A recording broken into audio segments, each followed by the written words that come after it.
जो अंत और प्रारंभ है, हर युग का वो आरंभ है। ब्रह्मांड जिसने है रचा, संसार जिसमें है बसा, ये कथा देवकी नंद की।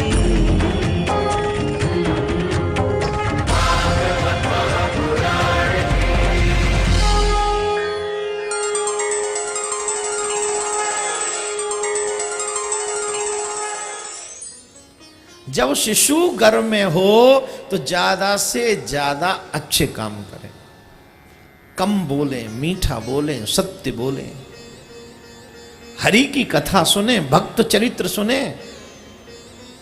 फिल्म और सीरियल और मोबाइल, इनसे डिस्टेंस मेंटेन करें। आप याद कीजिए, जब महाभारत के प्रसंग में एक प्रसंग आता है, अभिमन्यु चक्रव्यूह में मारा गया। तोड़ने के बाद भी मरा कौन? जिसने चक्रव्यूह तोड़ दिया। जीत हुई अभिमन्यु की, मृत्यु भी हुई अभिमन्यु की। क्यों? जिस अभिमन्यु ने ऐसे मारथियों को हरा दिया, परास्त कर दिया, वही अभिमन्यु मारा गया। अभिमन्यु इसलिए मारा गया क्योंकि सुभद्रा पर अपनी नींद कंट्रोल नहीं हुई। अगर सुभद्रा उस दिन पूरी कथा सुन जाती, या पूरी कहानी सुन जाती, या पूरी प्रतिक्रिया सुन जाती, तो अभिमन्यु मरता नहीं। अभिमन्यु मर गया इसलिए क्योंकि सुभद्रा सो गई। अर्जुन जब सुभद्रा जब गर्भवती थी, अर्जुन चक्रव्यूह कैसे तोड़ा जाता है ये कहानी सुनाते सुनाते सुनाते सुनाते वो सुनाने लग गए। तो कैसे तोड़ा जाता है वहां तक तो सुना, जब उससे आगे जाने लगे तो सुभद्रा सो गई। और सुभद्रा सो गई तो अर्जुन ने वो आगे बताना बंद कर दिया। अब बताइए, अभिमन्यु मारा किसने? कौरवों ने या सुभद्रा ने? जोर से बोली। जो चक्रव्यूह तोड़ना सीख सकता है गर्भ में, वो बाहर आना भी तो सीख सकता था गर्भ से, चक्रव्यूह से, लेकिन नहीं सीख पाया क्योंकि सुभद्रा सो गई। वैसे ही आजकल के जितने भी अभिमन्यु हमारे घरों में हो रहे हैं, उन्हें मारने का काम मम्मियां कर रही हैं। माफ करना, ये बहुत कड़वा सच बोल रहा हूं, मैं भी कई मम्मियां बुरा मान जाएं, पर मैं कह भी तो आप ही के भले के लिए रहा हूं। अगर आपके घर में एक अच्छा व्यक्ति पैदा हो जाए तो तुम्हारा बुढ़ापा सुधर जाएगा, तेरे घर में संस्कारी बच्चा पैदा होगा। लोग उस बच्चे जैसे होने के लिए दुआएं मांगेंगे। क्या गलत है? क्या मेरी थिंकिंग ये गलत है? अगर गलत है तो बुरा मान जाइएगा। आज हमारे बच्चों का कैरेक्टर इसलिए भी डामाडोल है क्योंकि जब बच्चा गर्भ में था तब हमारी माँ ने क्या कार्य किए, कौन सी फिल्में देखी, कौन से सीरियल देखे, कितना बड़ा लालच उनके मन में रहा, कौन से शब्दों का इस्तेमाल किया, ये सब इफेक्ट करता उस गर्भ पे रहने वाले बच्चे के ऊपर। Am I right या रॉन्ग? पिन ड्रॉप साइलेंट हो गया। क्यों हो गया मालूम? क्योंकि सब चाहते हैं घर में अच्छा बच्चा हो। सब के सब चाहते हैं हमारे घर, कौन कौन चाहता है हमारे घर में अच्छा बच्चा हो? लेकिन उसके लिए माताओं को 9 महीने की साधना करनी पड़ेगी। जब आप ढंग से 9 महीने की अच्छी साधना करेंगे तो निश्चित आपके घर में एक सुयोग्य संतान उत्पन्न होगी, जिससे आपका नाम रोशन होगा। इसमें कोई दो राय नहीं, कोई भी दो राय नहीं है इसमें। देवर्षि नारद रोज उन्हें भगवान की कथा सुनाते हैं, रोज। और वो बच्चा गर्भ में ही सुनता है, और गर्भ में सुन रहा है वो बालक भक्त शिरोमणि प्रहलाद है। जिसके पिता ने ब्रह्मा से वरदान मांगे, न दिन में मरूं, न रात में मरूं, न घर में मरूं, न बाहर मरूं, न धरती में मरूं, न आकाश में मरूं, न अस्त्र से मरूं, न शस्त्र से मरूं, न नर से मरूं, न नारायण से मरूं, 12 महीनों में से किसी महीने में न मरूं, ऐसा वरदान, कठिन वरदान हिरण्यकश्यप ने ब्रह्मा जी से मांगा। इतने कठिन वरदान मांगने वाला हिरण्यकश्यपु जब वरदान लेकर वापस आया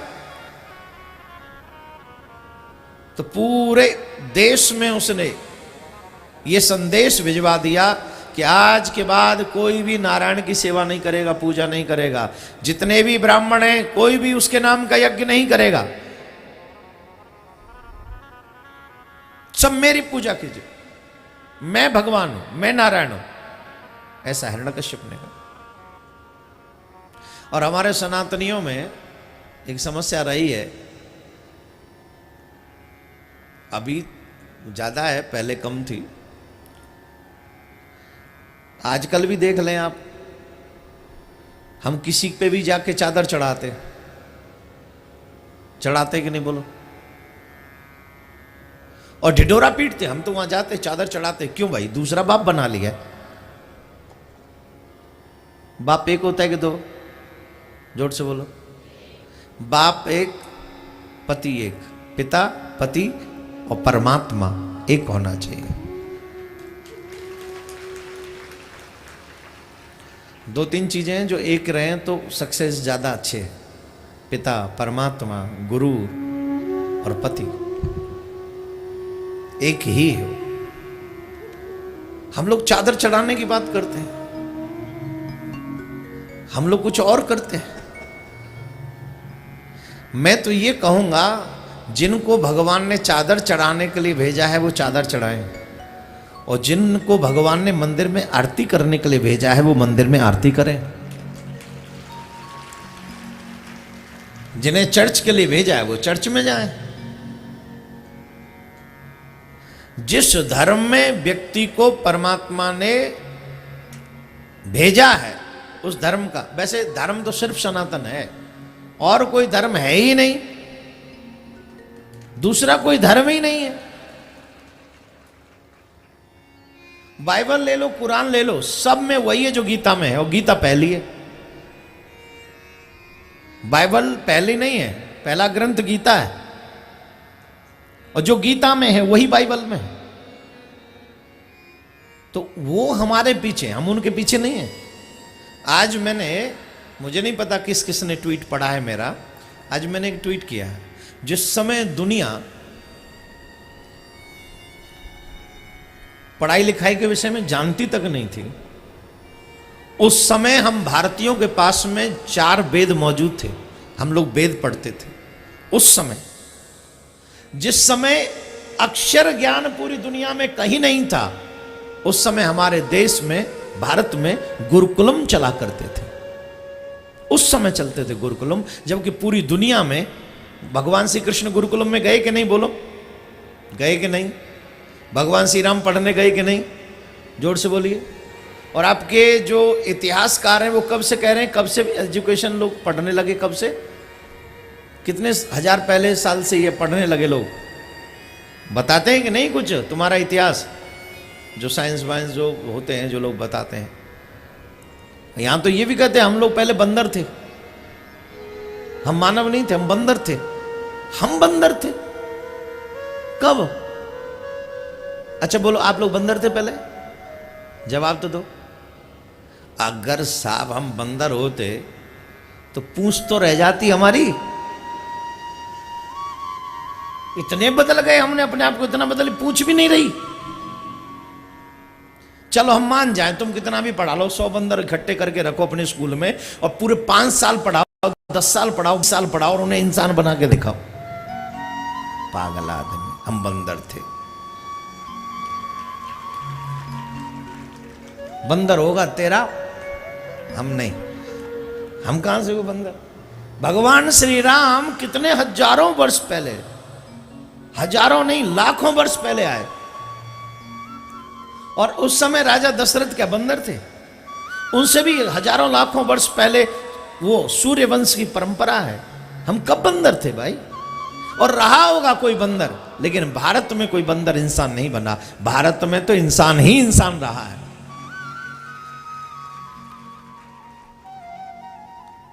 तो जब लोग एक अक्षर के विषय में नहीं जानते थे, तब से हमारे देश में गुरुकुलम चल रहे हैं। और ऐसा मैं नहीं कह रहा हूं, अमेरिकन एक लेखक ने ऐसा लिखा, अमेरिकन लेखक ने लिखा है। क्योंकि हम लोग अपने लोगों की बात कम मानते हैं, विदेशी लोगों की बात ज्यादा मानते हैं, इसलिए विदेशी की मैं यहां पर एग्जाम्पल दे रहा हूं। तो डेविड करके कोई नाम है उसका, डाला है मैंने आज कहीं से पढ़ के, आप देख लिए जगह ट्विटर पे। तो भाई जी, आप कोई कह दे हम भगवान है उसी की पूजा करने लग जाओ, गलत है। अपने आराध्य में सच्ची निष्ठा रखो, अपने ईश्वर में सच्ची निष्ठा रखो। जब आप अपने ईश्वर में सच्ची निष्ठा रखेंगे तो आपका ईश्वर ही आपको वो सब दे देगा जो आपके भाग्य में है। हमारे यहां तो कहते हैं एक है साधे सब सदे, सब साधे सब जाएं। एक को मना लो सब मान जाएंगे, सबको मनाने जाओगे कोई नहीं मानेगा। बोलो राधे राधे। ऐसे नहीं, और जोर से। तो सबको मत मनाओ, एक ही को मनाने की कोशिश करो, सब मान जाएंगे, अपने आप मान जाएंगे सब। प्रहलाद जी को हिरण्यकश्यप ने खूब दुख दिए। जो जो लोग भक्ति के मार्ग पर चलना चाहते हैं जरा सीखें। आप जब भक्ति करने जाओगे तो इसका ये मतलब नहीं कि आप धनवान हो जाओगे, सारी सुख सुविधाएं आपको मिल जाएंगी, पूरी दुनिया आपको माला पहनाएगी, आपका सम्मान बढ़ जाएगा, सब लोग आपके चरण धो धो के पिएंगे। भक्ति का मतलब ये नहीं है। भक्ति का मतलब यह है, कई बार तो ऐसा लगता है कि दुनिया की नजर में जो सबसे बुरा बन जाए एक बार, वही ठाकुर की नजर में सबसे अच्छा होता है। स्वयं भगवान कहते हैं जो जीव मेरा हो जाता है मैं दुनिया से उसे बेगाना कर देता हूं। जो दुनिया का होगा वो मेरा हो ही कैसे पाएगा। इसीलिए चाहे मीरा का नाम ले लो, तुलसी का नाम ले लो, सूरदास जी का नाम, किसी का भी नाम ले लो, दुनिया ने उस समय उनको चैन से जीने नहीं दिया जब वो भगवान की भक्ति कर रहे थे। मीरा पे तो कितना बड़ा इल्जाम लगा दिया कि तू पराये पुरुष से बात करती है। आजकल की तो कोई बात नहीं, आजकल तो सब कॉमन बात है, सब लोग एक दूसरे से व्हाट्सएप पे बात कर लेते हैं। हाँ जी भाई साहब कैसे हो, हाँ भाभी जी मैं ठीक हूं। 80% एक दूसरे से बात करते हैं, हाँ या ना बोलो। हाँ बात ही नहीं करते। क्या बात कर, बताओ ईमानदारी से, सिर्फ बातें करते बोलो, हाथ भी मिलाते।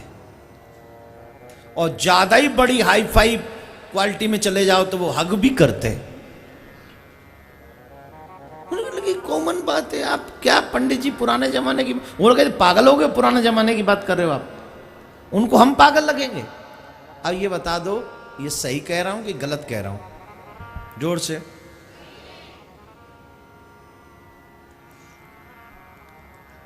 जब की बात 500 साल पहले, 550 साल पहले की बात बता रहा हूं मीरा की। वहां दूसरे पुरुष को बात करना तो बहुत दूर की बात है, देखना भी नहीं है। उस समय मीरा को कहा तू पराये पुरुष से बात करती है। मीरा ने कहा राणा तेरी नजरों में खोट है, मैं पुरुष से बात नहीं करती, मैं पुरुषोत्तम से बात करती हूं। बोले नहीं तू किसी साधारण मनुष्य से, नारायण नर से बात करती है। बोले तुम ना देख सको ये तुम्हारा फॉल्ट है, मैं नर से नहीं नारायण से बात करती हूं। मैं नर से बात नहीं की, ये सच है मैं बात करती हूं, पर नर से नहीं नारायण से बात करती हूं। तो मीरा बात करती है ऐसा इल्जाम मीरा को लगा। भक्तों को तो ये इल्जाम सहने ही पड़ते हैं। लेकिन अब अगर ये सोचते रहो कि हम भक्ति करेंगे तो लोग ऐसा ऐसा कहेंगे, लोग क्या कहेंगे, अगर लोगों के बारे में सोचोगे तो फिर कन्हैया तुम्हारे हाथ आने वाला नहीं। किसी जगह पे लिखा था सबसे बड़ा रोग क्या कहेंगे लोग। पूरे जिंदगी भर एक ही बात सोचते रहे, लोग क्या कहेंगे, लोग क्या कहेंगे। अरे लोग कौन से लोग, किन लोगों की बात कर रहे हो आप? लोग क्या कहेंगे भूल जा, मेरा कन्हैया क्या कहेगा ये सोचना शुरू कर दे। मेरा गोविंद क्या कहेगा, मेरा कन्हैया, मेरा कृष्ण, मेरा मुरारी क्या कहेगा, ये सोचो। और अगर आप ऐसा सोचते हैं तो मुझे लगता है आप अपने जीवन का लाभ कर सकेंगे। मीरा ने कहा, राणा तुम नहीं जानते हो, मैं जिनसे बात करती हूं वही संसार का, जगत का आधार है। पर राणा कहां मानने वाला? भक्तों को भक्ति करने में परीक्षाएं देनी पड़ती हैं, लेकिन यह भी मानिए जब वो परीक्षा लेता है तो परीक्षा में पास कराने की भी साहस वही देता है। जब तक भक्त परीक्षा देता है तब तक परमात्मा परीक्षा में साथ बैठा रहता है। कितना अच्छा हो, परीक्षा लेने वाला टीचर ही हमारी बगल में आके बैठ जाए और हम परीक्षा दे रहे हो, तो बताओ परीक्षा अच्छी होगी कि बेकार? टीचर बगल में बैठ जाए तो अच्छा होगा कि बेकार? भक्ति में परीक्षा लेने वाला टीचर कौन? परमात्मा। और साथ में कौन बैठा रहता है? परमात्मा। परीक्षा गलत हो ही नहीं सकती, ठाकुर जी अच्छा ही करने वाले हैं। मीरा की परीक्षा हुई, प्रहलाद जी की परीक्षा हुई। प्रहलाद जी को तो ऊंचे पर्वत से नीचे गिराया गया, पहाड़ से ऊंचा गिराया गया नीचे। जो जल्लाद लेकर गए उनको मारने के लिए, राक्षस लोगों उनके, हिरण्यकश्यप के दूत, उन हिरण्यकश्यप के दूतों को दया आ गई प्रहलाद जी को देख के। वो कह रहे भैया कहां तुम? अपने पिता को भगवान मानना कोई गलत थोड़ी, पिता भगवान तुल्य होता है। जाओ मान लो अपने पिता को भगवान। तुम्हें हम मारना नहीं चाहते, इतने लोग मार दिए कभी दया नहीं आई, पर तुम्हें देखकर दया आ रही है, मानो अपने पिता को। जगदीश प्रहलाद जी कहते हैं महाराज जिसके लिए आपको भेजा है आप वो कीजिए, और हमें जिसके लिए भेजा है हम वो करेंगे। आप अपने मालिक की नौकरी कीजिए और हम अपने मालिक की नौकरी करें। हमारा मालिक कौन है? कौन है? जोर से बोलिए, कौन है हमारा मालिक? और नौकरी उसकी करें तो मेरे मालिक तेरी नौकरी सबसे बढ़िया है सबसे खरी। मेरे मालिक तेरी नौकरी सबसे बढ़िया है सबसे खरी। मेरे मालिक तेरी नौकरी सबसे बढ़िया है सबसे खरी। मेरे मालिक तेरी नौकरी सबसे बढ़िया है सबसे खरी। जब से तेरा गुलाम हो गया तब से मेरा भी नाम हो गया। जब से तेरा गुलाम हो गया तब से मेरा भी नाम हो गया। ताली कौन बजाएगा? पड़ोसी बुलाए हैं क्या आपने? जब से तेरा गुलाम हो गया तब से मेरा भी नाम हो गया।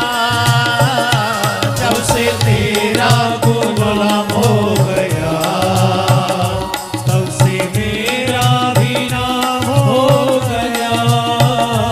वरना औकात क्या थी मेरी सबसे बढ़िया है सबसे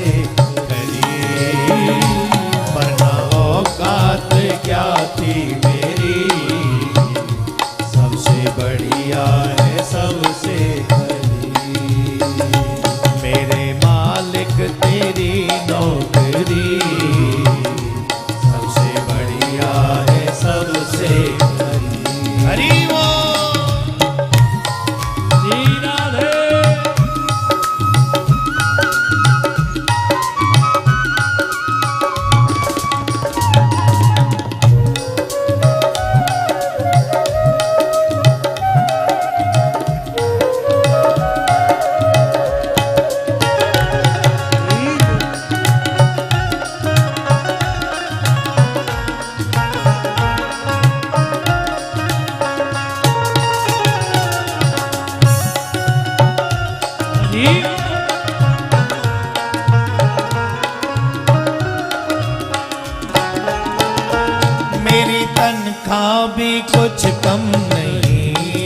कुछ मिले ना मिले गम नहीं, मेरी तनख्वाह भी कुछ कम नहीं। कुछ मिले ना मिले गम नहीं। एक बात बताइए, बड़े बड़े राजाओं को ज्यादा मिला है कि बड़े बड़े भक्तों को ज्यादा मिला है? जोर से बोलिए। प्रहलाद जी को ज्यादा मिला है कि हिरण्यकश्यप को? जोर से बोलो। रावण को ज्यादा मिला है विभीषण को? रावण को ज्यादा मिला है कि विभीषण को? सुग्रीव को ज्यादा मिला है कि हनुमान को? बाली को ज्यादा मिला है कि हनुमान को? जोर से बोलो। लोग उन्हीं को देखने में रह जाते हैं जो पैसे में और बिल्डिंग में दिखते हैं, लेकिन उन्हें भूल जाते हैं जिनके पास अपार संपदा है, ईश्वरीय संपदा, गोविंद की कृपा की संपदा है। और जिनके पास गोविंद की कृपा की संपदा हो, क्या उसे और किसी चीज की कमी है क्या? मेरी तनख्वाह भी कुछ कम नहीं, कुछ मिले ना मिले गम नहीं, मेरी तनख्वाह भी कुछ कम नहीं, कुछ मिले ना मिले गम नहीं।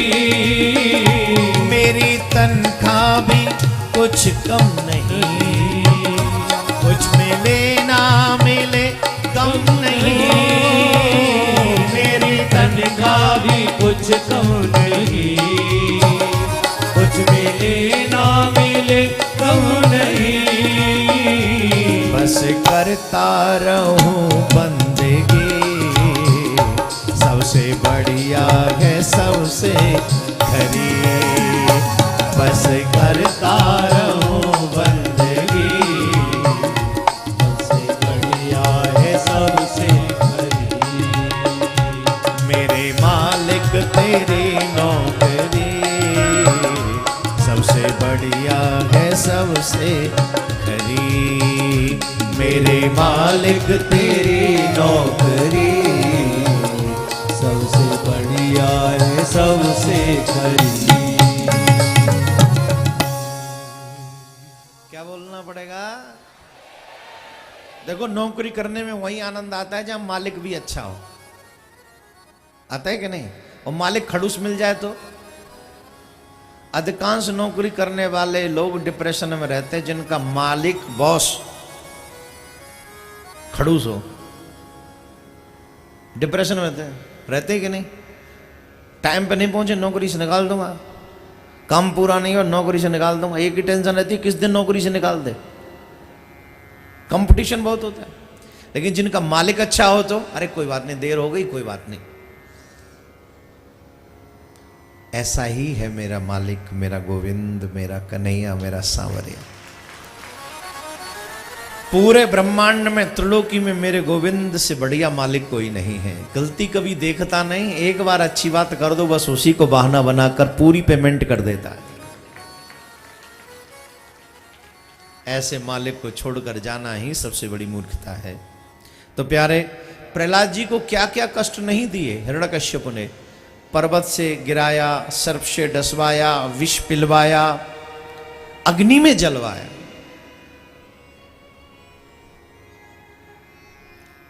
और तभी से हमारे ब्रज में होली का त्योहार मनाया जाने लगा।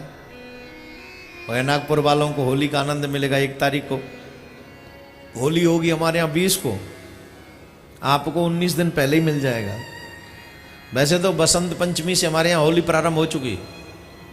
हमारे यहाँ पूरा महीना होली होती है ब्रज में। गए हो ब्रज में? कौन कौन आया है ब्रज में? ब्रज की होली किसी ने देखी है? किसने ब्रज की होली देखी है?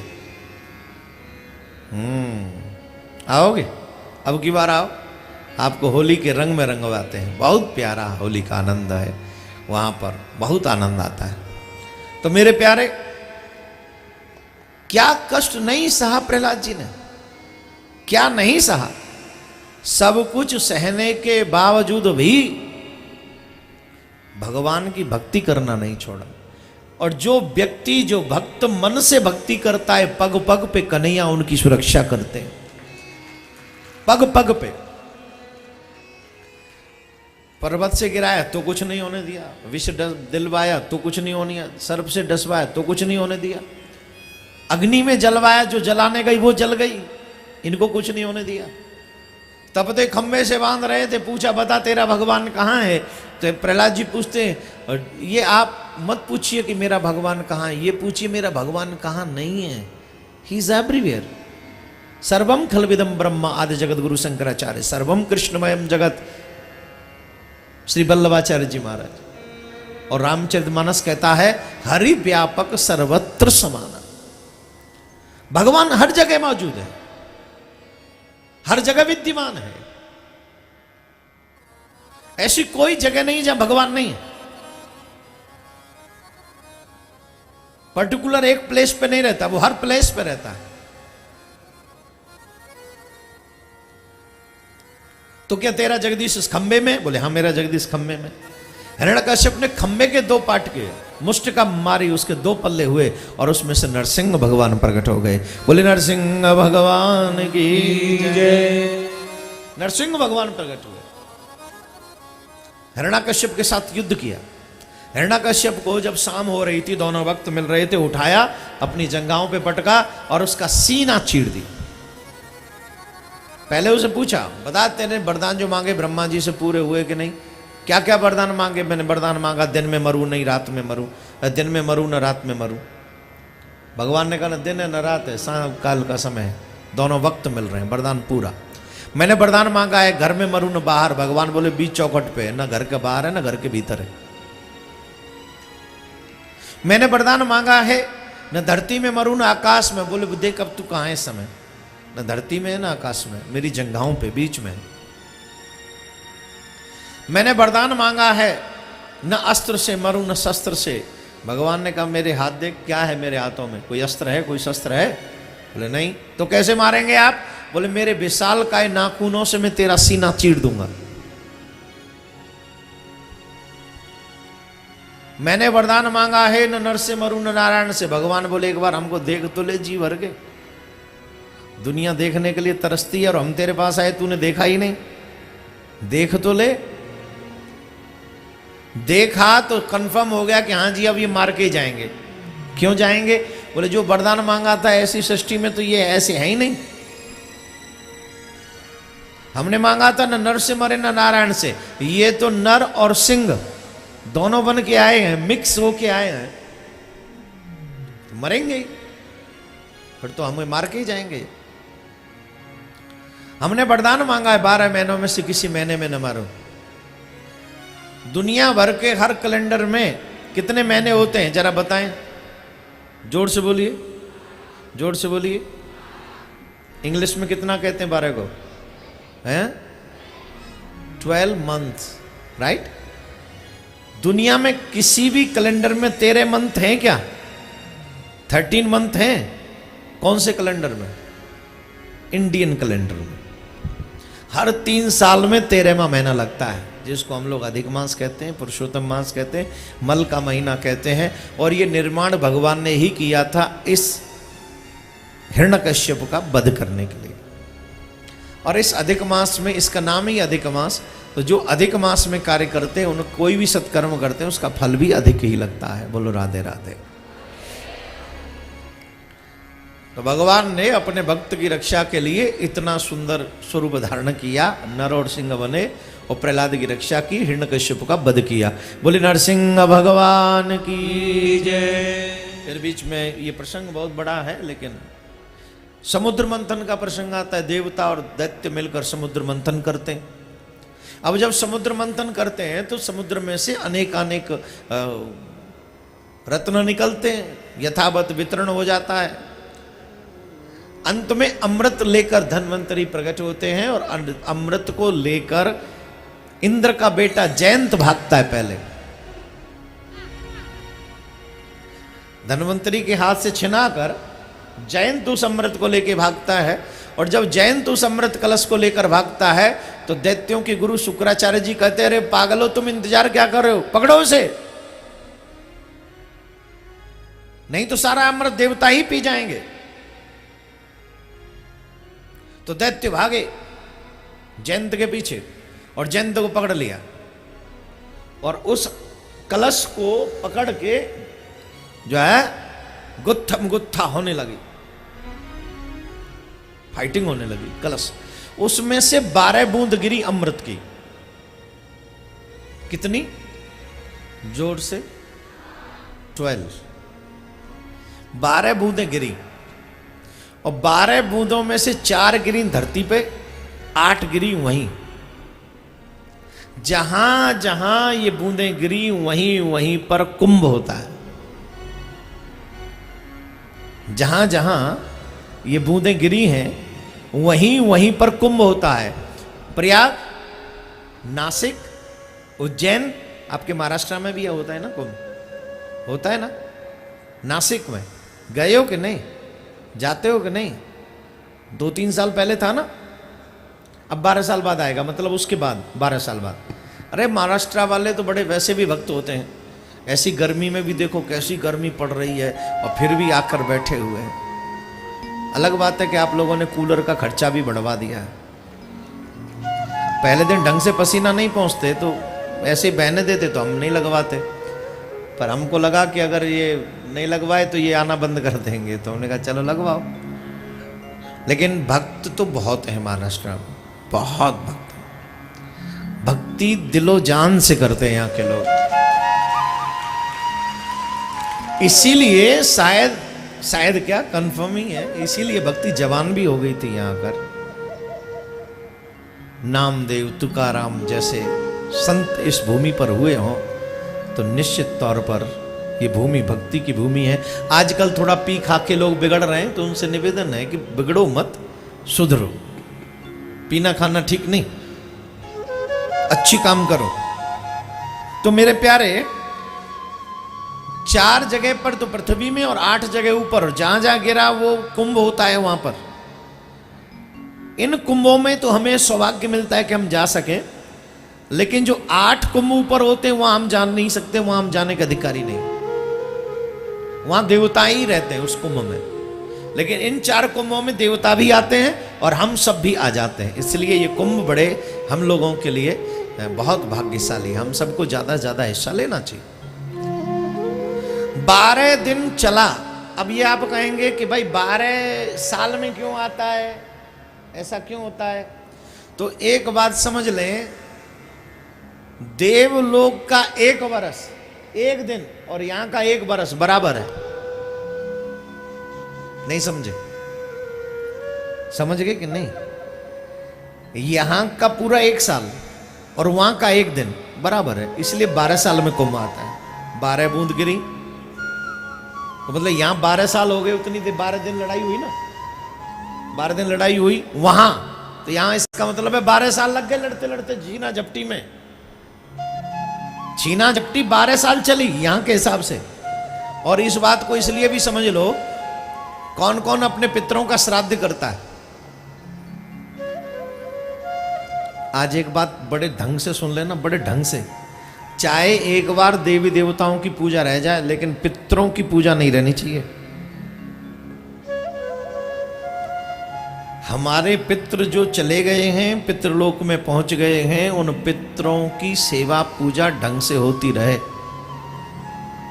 क्योंकि अब आप कहेंगे पितरों की मुक्ति हो जाती है, भागवत सुनकर ऐसा आप कहते हो, तो जिन पितरों की मुक्ति हो जाती है वो पितृ परमात्मा में ही समा जाते हैं। और जब पितृ परमात्मा में समा जाते हैं तो उस समय परमात्मा ही हमारे पितृ के रूप में उपस्थित रहते हैं।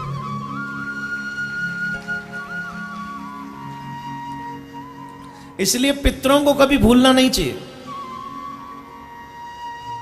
और हम लोग प्रत्येक वर्ष अपने पितरों को श्राद्ध करते हैं।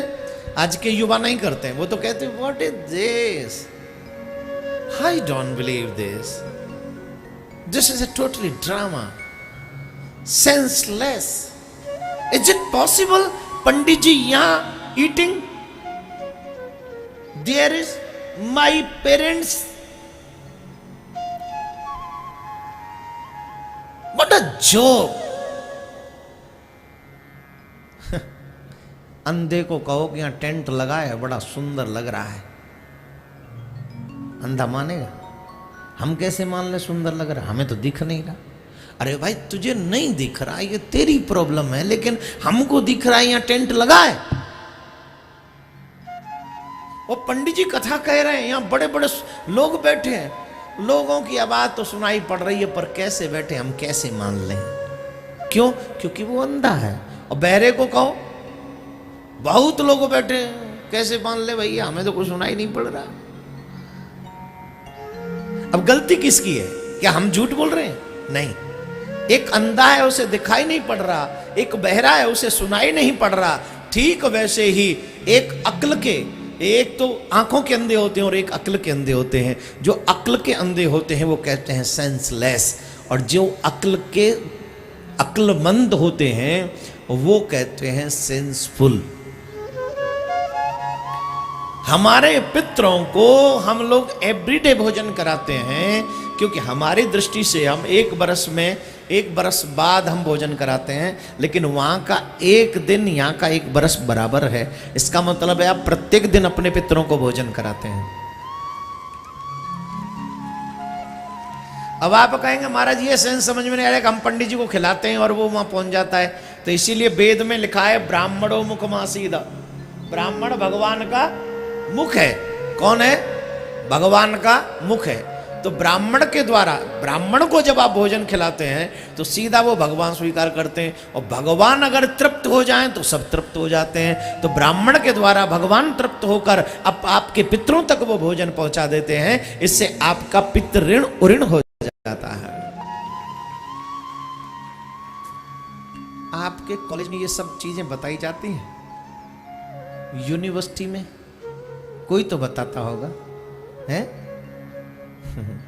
इसीलिए आध्यात्मिक यूनिवर्सिटी कॉलेज में जाना चाहिए। वहां जाकर कुछ वो चीजें हमको सीखने को मिलती हैं जो शायद हमारे टीचर को भी नहीं पता होती हैं। इसलिए ये विद्यालय है, भागवत विद्यालय है, यूनिवर्सिटी है, ज्ञान की यूनिवर्सिटी है। जीवन के सारे रहस्य इस भागवत ग्रंथ में छिपे हैं, इसलिए आना चाहिए। बोलो राधे राधे जोर से।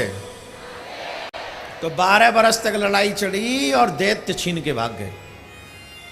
दैत्य छीन के भाग गए तो देवता परेशान, बोले महाराज एक तो वैसे ही बलवान, अब तो और नहीं छोड़ेंगे ये हमको। बोले चिंता मत करो। तब भगवान ने बहुत प्यारा स्वरूप बनाया मोहिनी का, बहुत प्यारा, बहुत प्यारा, इतना प्यारा, ओहो बस आनंद आ गया। सब मोहित हो गए, जितने भी दैत्य थे सब मोहित। दैत्य छोड़ो, बड़े बड़े ऋषि मुनि मोहित हो गए साहब। हाँ, कौन है जो मोहित नहीं हुआ? इतने सुंदर बन के गए। बहुत ज्यादा समझा देते हैं कभी कभी, तो हमको भी डर लगता है कितना नहीं समझाना चाहिए। अच्छा एक बात बताएं, भाई लोगों से पूछ रहा हूं, ये संभव है कि कोई 60 साल के बुजुर्ग हों और यहाँ से बहुत सुंदर सी एक युवती 20-25 साल की, 30 साल की जाए, और वो 60 साल के हाथ में माला झोली लेके माला कर रहे हों, वो उसे न देखें? ये संभव है? जोर से बोलिए, माताएं बताएंगी। बोलो देखेंगे कि नहीं? जोर से। क्या करेंगे? क्यों? मालाएं हाथ में, हरि शरणम हरि शरणम हरि शरणम, राम कृष्ण हरि राम कृष्ण हरि राम कृष्ण हरि राम। हाँ जी, हेलो भाई साहब, देखने जा रहे हैं? नहीं, फोन देखने जा रहे हैं। आप गलत समझ रहे हो। आप लोग भी कुछ ज्यादा ही एक्स्ट्रा माइंड लगाते हो भाई। किसने कहा तुम एक्स्ट्रा माइंड लगा? अच्छा, पीने जा रहे थे? हाँ पियो। हम समझे देखने जा रहे हैं, फोन आ गया होगा। देखेंगे कि नहीं महोदय? 60 साल गए हैं जी, पक्का? चलो, माताएं बड़ी खुश हो रही हैं, देखा कैसे निकम्मे हैं, माला भी लेके हमको घूरते रहते हैं। चलो आ जाओ। कोई 60 साल की अम्मा हो, माला लेके बैठी हो, और कोई 20-25 साल का हैंडसम सा बच्चा जाए निकले, माता देखेंगी कि नहीं? है जी? हाँ जी, हाँ जी, हाँ जी। चाहे बेटा ही कह के देखे, पर देखेगी जरूर। हाय बेटा कितना सुंदर है? किस माँ का जाया है? ऐसा एक मेरे भी हो जाता तो बढ़िया होता। ये काले कलूटे 5 हुए, पर सब के सब ऐसे हुए। एक भी नहीं हुआ तेरे जैसा बेटा, बहुत अच्छा। क्यों? ये स्वभाव है हमारा। स्त्री हो पुरुष हो, ये कोई बहुत बड़ी बात नहीं है। आकर्षण एक दूसरे के प्रति होता ही है, कॉमन बात है, अनकॉमन नहीं है, कॉमन है। दैत्यों के हाथ में अमृत था, और अमृत कलश जिनके हाथ में हो, भगवान कितने सुंदर बन के गए होंगे कि दैत्य अमृत पीना भूल गए सिर्फ उनकी सुंदरता को देख के। अमृत नहीं पिया। यहां पर जो लोग देवियां या देवता कोई भी अपने आप को सुंदर समझते हो, अगर उन्हें प्राउड हो कि हम बहुत सुंदर हैं, लोग हमसे बात करना चाहते, कईयों को प्राउड होता है, बड़ा अहंकार होता है। या ईमानदारी से बताओ, कोई सुंदर व्यक्ति ऐसा बैठा है जो ये कहे कि हम जहां से निकल जाते हैं लोग पानी तक, चाय तक पीना छोड़ देते हैं। तुम्हें देखकर किसी ने पानी भी पीना छोड़ा है? बोलो, भूला है? हाँ ना तो बोलो, कुछ तो बोलो, मनाही कर दो, बोले हाँ छोड़ा है, ये बोल दो। अगर 4 रुपए की चाय बनवा के पी रहा और तुम निकल जाओ, संभव है वो 4 रुपए खराब कर दे? बोलो, संभावना है। इसका मतलब है तुम्हारी सुंदरता 4 रुपए किसी भी औकात नहीं है इसकी। अब हंसो अपने ऊपर, बजाओ ताली। 4 रुपए किसी औकात नहीं है तुम्हारी सुंदरता के। मैं खोल खाल के बाल खामा खा का भभका बना रखा, कुछ है नहीं। मेरे पेज पे इतने फॉलोअर्स हैं, मेरे इतने लाइक मिल जाते, एक पिक्चर पे इतना हो जाते।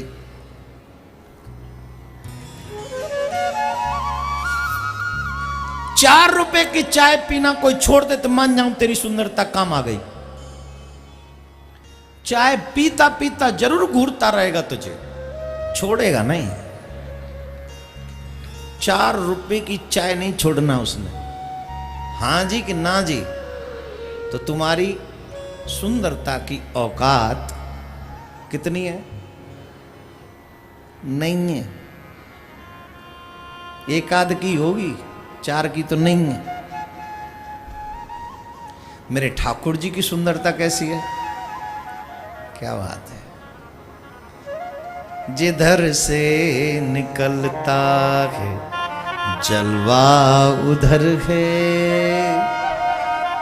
जिधर से निकलता है जलवा उधर है। सब पूछते हैं किधर है किधर है, ओ सब पूछते हैं किधर है किधर है। जिधर से निकलता है जलवा उधर है, सब पूछते हैं किधर है किधर है। ज्ञानियों के ज्ञान में, ध्यानियों के ध्यान में आता नहीं है वो किसी के विज्ञान में। पर भक्त दिल खोल के कहते हैं प्यारे, भक्त दिल खोल के कहते हैं प्यारे। कान्हा इधर है मेरा कान्हा इधर है, ओ कान्हा इधर है मेरा कान्हा इधर है। सब पूछते हैं किधर है। तो कन्हैया की सुंदरता के जलवे क्या कहे, जो एक बार देख ले वो स्टैचू हो जाता है। स्टैचू शब्द में इसलिए इस्तेमाल कर रहा हूं, आजकल के बच्चे इस शब्द से बहुत वाकिफ हैं। स्टैचू मीन्स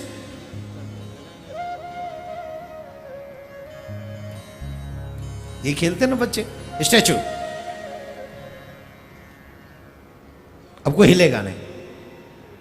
कन्हैया को देखने के बाद कान्हा को कहना नहीं पड़ता स्टैचू, उसे देखने के बाद हालत ही हो जाती स्टैचू जैसे।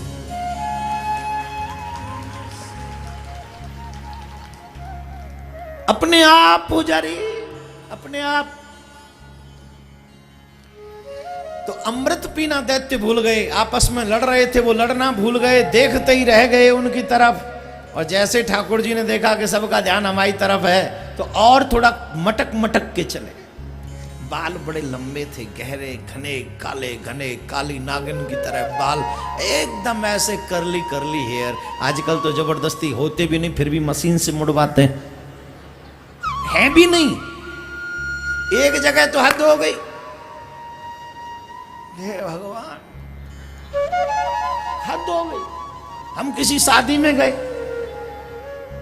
शादी में गए किसी, वो माता जी थी कोई ऐसी 50-60 साल की, 60 साल की होंगी, 60 साल की हो, बड़े भयंकर काले काले बाल। हमने कहा हमारे तो जवानी में तुर रहे, हमारे केस जवानी में तुर रहे, और माता जी 60 साल की भी हो गई, बड़े गजब के बाल। वारे संयोग बड़ा विचित्र हुआ, माता जी को लगी ठोकर। उसके बेटे ने उसे रोकना चाहा, तो जो यहां पिन लग रही थी उनके बाल में, पिन लग रही थी, साड़ी का वो पल्लू हाथ में आ गया। माता जी केजी में फुल थी, थोड़ा वजन था। अब माता जी वो साड़ी के पल्लू से रुकेंगी? बोलो। माता जी धड़ाम से नीचे और माता जी के करली ईयर ऊपर, करली ईयर ऊपर। हमने कहा ओ माय गॉड, हमारा भ्रम तोड़ने के लिए थैंक यू ठाकुर जी। जैसे भी हैं कम से कम अपने तो हैं, हैं? कि नहीं? तो आजकल आर्टिफिशियल भी बनवा लेते हैं, घुमा घुमा के करली करते हैं, लेकिन ठाकुर जी तो जो चाहे सो करे। इतने सुंदर दैत्य अमृत पीना भूल गए, और ठाकुर जी ने उनका विश्वास जीता, और उनका विश्वास जीतने के बाद मेरे गोविंद ने दैत्यों को मदिरा पिलाई और देवताओं को अमृत पिलाया। बहुत से लोग कहते हैं मेहनत तो सबने बराबर की थी, भगवान ने ये अच्छा नहीं किया कि देवताओं को अमृत पिलाया और दैत्यों के साथ धोखा किया। हम ईश्वर की लीला को नहीं जान सकते क्योंकि हम उस लायक नहीं, we are not able to understand him. इस लायक नहीं, जिसे शेष सारद नारद न समझ सके हो, हम कौन से खेत की, वी आर नथिंग। लेकिन एक बात समझ लीजिए, इस बात को समझने के लिए इतना ही पर्याप्त है, परमात्मा पात्र को देते हैं, कुपात्र को नहीं। आप चाहते हैं, अगर आपको उसके बावजूद भी नहीं मिल रहा है, तो आप सिर्फ इतना समझ लीजिए कि आप पात्र नहीं हैं। आप रोज जिद कर रहे हैं मुझे ये दे दो, मुझे ये दे दो, इसके बाद भी नहीं मिल रहा है, तो एक दिन ये संतोष आपके मन में आना चाहिए कि ठाकुर जी नहीं दे रहे हैं, इसका मतलब मैं इसके लायक नहीं, वो मुझसे ये काम चाहते नहीं। देखो पात्र को देते हैं, मेहनत तो सबने बराबर की, दैत्य और देवताओं ने, लेकिन पात्रता किस में है? किसी चीज को दे भी दें तो उसका यूज कौन क्या करेगा? दैत्यों को अमृत पिला देते, वो अमर हो जाते, तो आज हम और आप यहां बैठ के कथा सुन रहे होते? बोलो।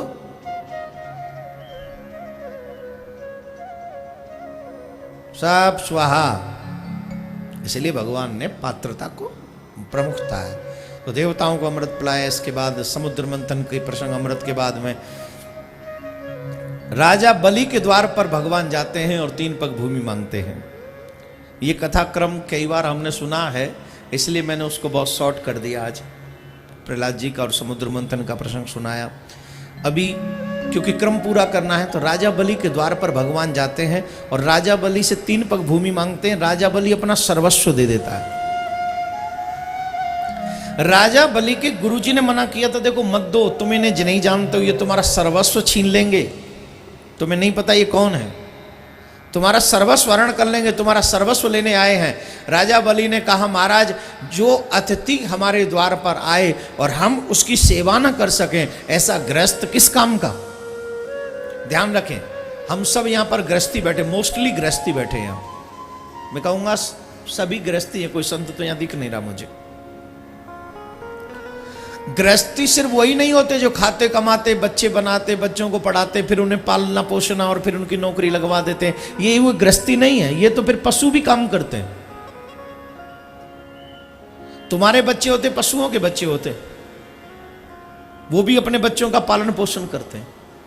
गृहस्थी वही है जो गृहस्थ के कार्य करते करते धर्म का भी कार्य साथ करे। द्वार पर आए हुए अतिथि का कभी अनादर न करे। मैंने कल बताया था, जो द्वार पर आए हुए अतिथि को क्रोध भरी नजरों से देखता है, यमराज के यहां पर उन्हें बड़ी खतरनाक सजा मिलती है। उन्हें ऐसे नरक में गिराया जाता है जहां पर चील, कौवा, गिद्ध अपनी विशाल काय चोंच से उसकी आंख पर वार करते हैं और उसकी आंख को नोचते हैं। किसकी? जो अतिथि को क्रोध भरी नजरों से देखता है। क्या करें महाराज? बोले अतिथि देवो भव, ऐसे ही थोड़ी कहा है। अतिथि कौन है? बोले भगवान के समान है। हम क्या करें? अतिथि का सत्कार करें, झूठ न बोले हैं। राजा बलि के पास में ऑप्शन था ये कहने का कि मेरे गुरु ने मना कर दिया, मैं नहीं दूंगा, लेकिन राजा बलि ने नहीं, वो ऑप्शन स्वीकार नहीं किया। राजा बलि ने कहा मैं दूंगा। द्वार पर आए हुए अतिथि की इच्छा जरूर पूरी करनी चाहिए, जरूर। जितनी सामर्थ्य उतनी करो, पर करो। तो प्यारे, भगवान को जब 3 पग भूमि देने की बात की तो भगवान ने संकल्प कराया। शुक्राचार्य जी ने नेत्रदान दिया। नेत्रदान क्यों दिया? कि शुक्राचार्य जी कमंडल की टोंटी में जाके बैठ गए। न जल निकलेगा, न संकल्प होगा, न संकल्प होगा, न मेरे शिष्य को देना पड़ेगा। अब यहां पर ऐसे भी लोग होते हैं, कुछ लोग देना चाहते पर नहीं, कोई देने नहीं देता, उन्हें रोकता है। ऐसे लोग भी दंड के अधिकारी होते हैं। अगर कोई व्यक्ति अच्छा काम कर रहा हो, आप उसे रोक रहे हो, तो भगवान आपको भी दंड देगा, आपको भी पनिशमेंट झेलनी पड़ेगी। अच्छे काम करने वाले का प्रोत्साहन बढ़ाना चाहिए। अगर अच्छे काम करने वाला अच्छा नहीं करेगा तो फिर लोगों की मदद नहीं हो सकेगी, हेल्प नहीं हो सकेगी, धर्म आगे नहीं बढ़ सकेगा।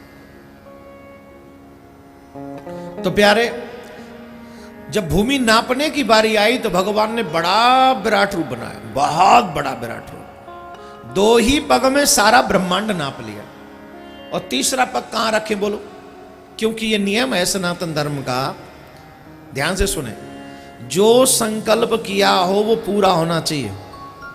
जो अपने संकल्प में झूठ करता है, बोलता है, झूठ बोलता है। कई लोग होते जो बड़ी बड़ी लंबी मारते हैं, हम ये करेंगे, हम ये कर देंगे, हम वो कर देंगे, आप ये करिए महाराज, ये करिए, हम ये करेंगे। और जब लास्ट में बोले महाराज क्या करें, बस कमी आ गई है, चल नहीं पा रहा है, मार्केट डाउन है, काम नहीं है। अब बताओ, तुम्हारे कहने से तो उसने धर्मशाला बनवाना शुरू कर दिया और अब तुम कह रहे हो तुम पे है नहीं, तो काम बीच में रुकेगा कि नहीं? तुमने झूठ बोला कि नहीं? संकल्प, अगर झूठा संकल्प किया है तो इसका पाप आपको झेलना पड़ेगा। वो भी नरक का वर्णन है, मैंने बताया कल आपको। झूठ नहीं बोलना चाहिए कभी। झूठा संकल्प जितना हो गया हो उसे पूरा ही कर देना चाहिए, एनी हाउ। हरिश्चंद्र की कथा सुनी आपने?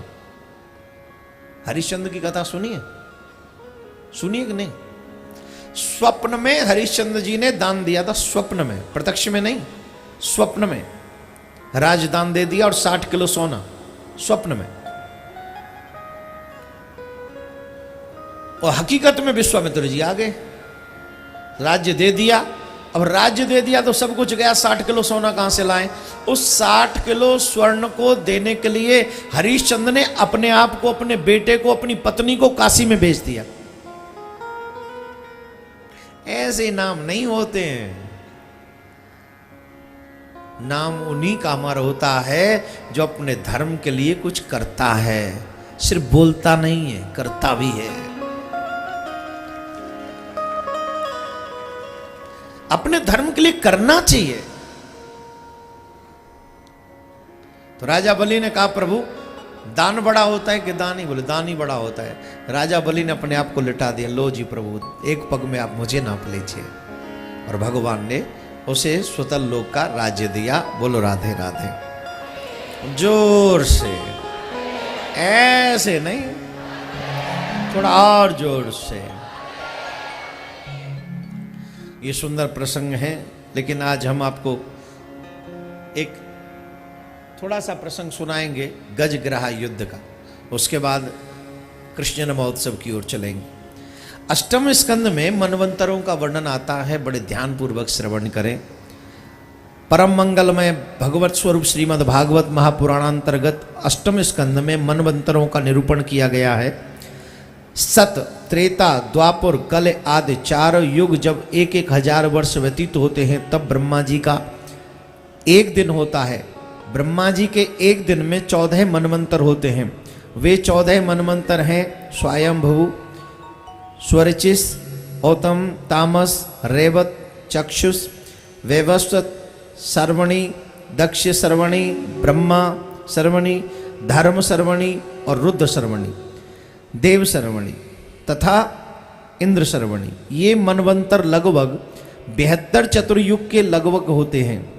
प्रत्येक मनवंतर में परमात्मा का अवतार होता है।